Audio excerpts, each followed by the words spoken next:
Okay, so now we're going to use these ideas for two types of intervention. One is price intervention. We're going to use rent control as the example.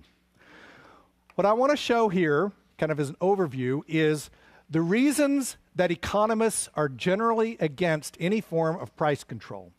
This is one thing that economists are pretty clear about, that price control actually hurts markets and hurts consumers and producers.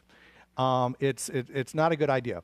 However, I also want you to realize that there are no absolutes in this field. There's just better understanding, and there can be conditions under which you might think legitimately, knowing everything that could be wrong with price controls, that you still think in certain circumstances they should be there. I'm going to go through the arguments where those might be the case.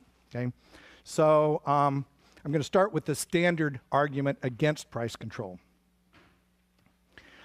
Okay, so if we have rent control, a market that is a freely operating market, no intervention to prevent price from moving whatever it would do, we would have a demand for housing and a supply for housing. Say this is housing in Berkeley, rental units in Berkeley, and there would be some price that's established within that market.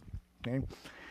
The problem that many people would see in this situation that would give rise to rent control is that we think that the price is too high, that it's unfairly too high, or it's bad because it hurts low-income people or whatever. For some reason, we feel that we don't think the price is right. The price is good. However, what I want to show you is that actually the problems that give rise to this high price are exacerbated as soon as you try to place a price control to prevent the price from being that high. Okay, suppose we now instead passed a law that said you can't charge more than a certain amount for rental units, okay? So this is a very stylized form of rent control. Obviously, different cities have different kinds of rent control. In San Francisco, you can't raise the rent after people moved in, but you can raise it after, when a new tenant comes in. In Berkeley, you can't raise it except under circumstances at all, okay? So it's different things. But stylized, you could think of it, we're setting a price that's below what the equilibrium was. What is going to be the impact of this on the quantity transacted?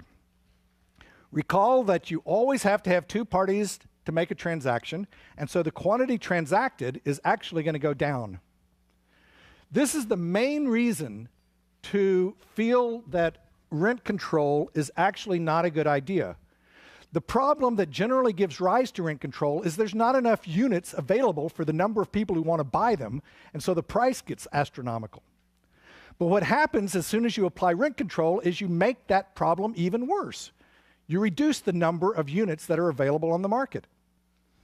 What happens here is some people who are willing to supply rental units as grandmother units or whatever in their apartments or whatever, at a lower rent, they're just not willing to. It's not profitable, it's not worth the hassle, and they take their units off the market.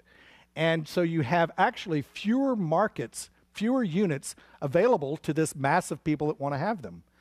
So the basic problem is not enough units, and by putting on this rent control, you make that problem even worse by having fewer units available.